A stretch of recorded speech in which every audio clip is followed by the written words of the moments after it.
the Equality Act, which basically just says we all deserve equal rights under the law. So what exactly is the Equality Act?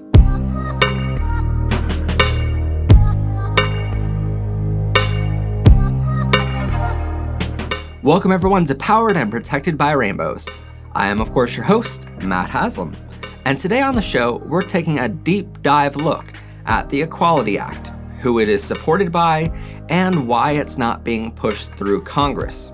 H.R. 5, otherwise known as the Equality Act, stems its history all the way back to 1974, when then U.S. House of Representatives Bella Abzug and Ed Koch, both Democratic representatives from New York, wrote the bill. They wrote it to amend the Civil Rights Act of 1964 to prohibit the discrimination of sex, sexual orientation, and marital status in federally assisted programs, housing sales, rentals, and financing, among other things. It would have authorized the U.S. Attorney General to go after those who opposed gay people from being treated equal in public facilities and public education. That bill never made it to the floor and was never voted on in Congress. Later, in 1994, it was renamed to the Employment Non-Discrimination Act, or ENDA for short. This act was opposed by many who mostly opposed the idea that the bill now protected transgender individuals as well. ENDA finally passed the U.S. Senate many years later in 2013, but never made it to the floor in the House of Representatives after that. In 2013, when the ENDA was going through Congress, then President Barack Obama voiced his support for the bill and said if it made it to his desk, he would pass it with no objections. Later, on July 23, 2015, 2 years later, Democratic representatives from Rhode Island, David Cicilline, introduced the Equality Act of 2015, which was named H.R. 3185 to the U.S. House. The bill was again supported by President Obama, and in January 2016, it gained the support of its first Republican co-sponsor, Representative Bob Dole from Illinois. And for those who don't know, a co-sponsor of a bill means you support that bill, and you would vote yes if it made it to the floor for a vote. In layman's terms, it's basically a way to figure out if a bill would pass before bringing it up for a full vote on the floor of the House or the Senate. On the same day in 2015, Democratic Senator Jeff Merkley from Oregon introduced the same bill, only there it was called S1858, to the U.S. Senate. And things were looking good for the bill to be passed, since it was being introduced in both the House and the Senate simultaneously. In January 2016, it too gained a co-sponsor from the Republican side with Senator Mark Kirk from Illinois, but he was the only Republican to ever co-sponsor the bill. Both of these bills never made it to the floor of the House or the Senate. Much later, on May 2, 2017, Democratic Representative David Cicilline and Senator Jeff Merkley introduced H.R. 2282 and S1006 to the floors of the House and the Senate. These bills were nicknamed the Equality Act of 2017, and again, these bills only had 2 Republican House co-sponsors and 0 Republican Senate co-sponsors. So effectively, the bills died on the floor. Finally, H.R. 5, nicknamed the Equality Act of 2019, which we're hearing a lot about nowadays, was again introduced by Representative Cicilline, but this time it had 237 Democratic and 3 Republican co-sponsors. On May 1, 2019, the bill passed the House Judiciary Committee by a vote of 22 to 10, with all Democratic members voting for and all Republican members voting against it. It was then sent to the floor for a full U.S. House vote and passed on May 17, 2019. The vote carried 236 for and 173 against, and just for the record, just 8 Republicans voted in favor and no Democrats voted against the bill. On the same day, March 13, 2019, Senator Jeff Merkley from Oregon again introduced the Equality Act to the U.S. Senate. The bill is currently sponsored by 43 Democrats, 2 independents, and only 1 Republican. but it is unlikely it will ever make it to get a vote on the full US Senate floor, because those that oppose the bill the most are heading the Republican majority. And even if it did get a vote and pass, President Trump said he would veto and not approve of the Equality Act anyway, so it would then go back to the House and Senate for an even larger percentage required to pass and become law. So, with all of the history we know on this bill, and now that we know who is for and against it, what exactly does the bill say? Well, it starts by stating that it is meant to, quote, prohibit discrimination on the basis of sex, gender identity, and sexual orientations, and for other purposes. And that last section of for other purposes has Republican lawmakers scared, even going as far as to say that we don't know what the bill also includes. But if you read the whole bill, as I have done, it doesn't mention anything else besides stating that we all should be treated equally under the law. And I'm being completely serious on this one. I'll leave a link below where you can find the entire Equality Act and read it yourself to know for sure that we're telling the truth here. But it's just stating that we should all be treated fairly under the law. Pretty basic. In the first section of the bill, it states the findings, such as the fact that, quote, discrimination can occur on the basis of sex, sexual orientation, gender identity, or pregnancy, childbirth, or related medical condition of an individual, as well as because of sex-based stereotypes.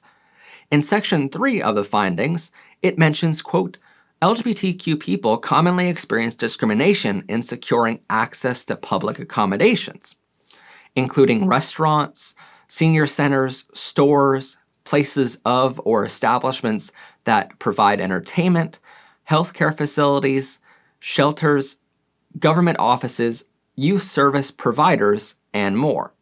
It mentions discrimination against women, conversion therapy practices, employment, and more. If you go on to read the purpose of the bill, it states, quote, it is the purpose of this act to expand as well as clarify, confirm, and create greater consistency in the protections and remedies against discrimination on the basis of all covered characteristics, and to provide guidance and notice to individuals, organizations, corporations, and agencies regarding their obligations under the law. But in layman's terms, it means we should all be treated equal when it comes to the law. And if you continue reading, you'll notice that it calls for an end to discrimination in public accommodations in Section 3, public facilities in Section 4, public education in Section 5, federal funding in Section 6, employment in Section 7, housing in Section 10, credit opportunities in Section 11, and juries in Section 12. In the miscellaneous Section 9, it simply defines some basic terminology and registers some rules, which everyone must abide by. These rules are stated as follows. 1. With respect to sex, pregnancy, childbirth, or related medical condition, shall not receive less favorable treatment than other physical conditions. So basically, a pregnant woman can't be denied medical care in favor of a non-pregnant woman. And 2, with respect to gender identity, an individual shall not be denied access to a shared facility, including a restroom, a locker room, and a dressing room that is in accordance with the individual's gender identity. And here is where many Republicans will jump in line to make the argument that some guy will call himself a girl just to get into a woman's bathroom. But if those lawmakers had any idea what they were talking about and weren't thinking like the perverts they likely were in high school, then maybe they'd realize someone doesn't change their gender identity every day. A trans woman is just a woman, and women are allowed to use women's restrooms last time I checked. And that's it. Normally, by the time a bill passes the House or the Senate, representatives and senators like to tack on extra provisions to a bill, which they personally want passed too. It's basically a politician's way of saying, hey, if you add this little thing I care about to your bill, I'll sign it and vote yes. But if you don't do what I want and add this section I want you to add, well then I'm going to vote no. And for those keeping up, it's a basic form of blackmail, but one that's somewhat legal because the ones doing it are also the ones writing the laws. Though this practice is altogether highly unethical. But on the Equality Act, no such thing was done. Unbelievably, that's all there is to the bill. Nowhere in the bill does it ask for money to be attributed to certain areas. It doesn't ask for funding to provide any accommodations. It doesn't ask for a new government agency to be started or anything like that. It does not ask for any money. It simply just states and makes it law that all people should be treated fairly under the law.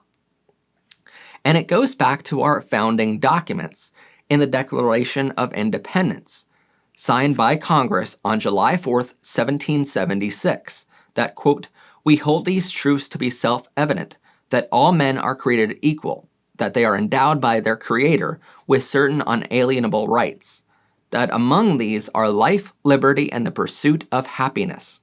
And while some may argue that it never mentions African Americans, well, Congress passed legislation to correct this in 1865, and our Declaration of Independence also never mentions women have those same unalienable rights, but Congress corrected this too on June 4th, 1919.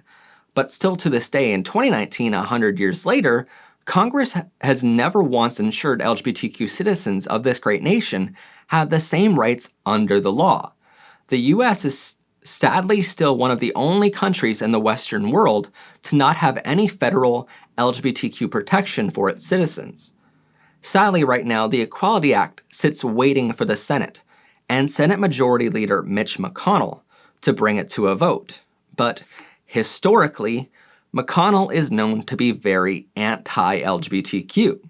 And again, even if it passes the Senate, it will then go to the executive branch, which means President Trump will have to sign it in order to move on.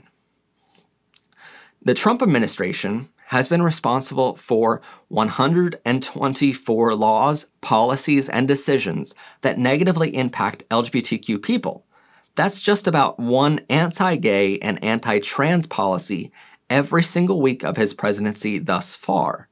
And within the past month alone, Trump has called for the Supreme Court to rule in favor of firing individuals on the basis of being gay and on the basis of being trans. He has fired military force personnel for being trans. He has now made it legal for government contractors to discriminate on the basis of being gay or straight and fire those that are gay. Simply put, he would never in a million years pass the Equality Act because of how bigoted and homophobic he actually is. So the next solution would be if it went back to the Chamber of Congress. In order to become law, a bill is required to then get 2/3 majority in each chamber, including the House and the Senate. The Senate website even admits that, quote, "Historically, Congress has overwritten fewer than 10% of all presidential vetoes." And even if it could somehow pass a Republican-controlled Senate, it still moves on to the judiciary branch and needs to be reviewed by the Supreme Court, which is also Republican-controlled at the moment. Sadly, our best chance of it passing is to wait out time until 2020, when hopefully a more LGBTQ-friendly Senate and President will be in office and try again.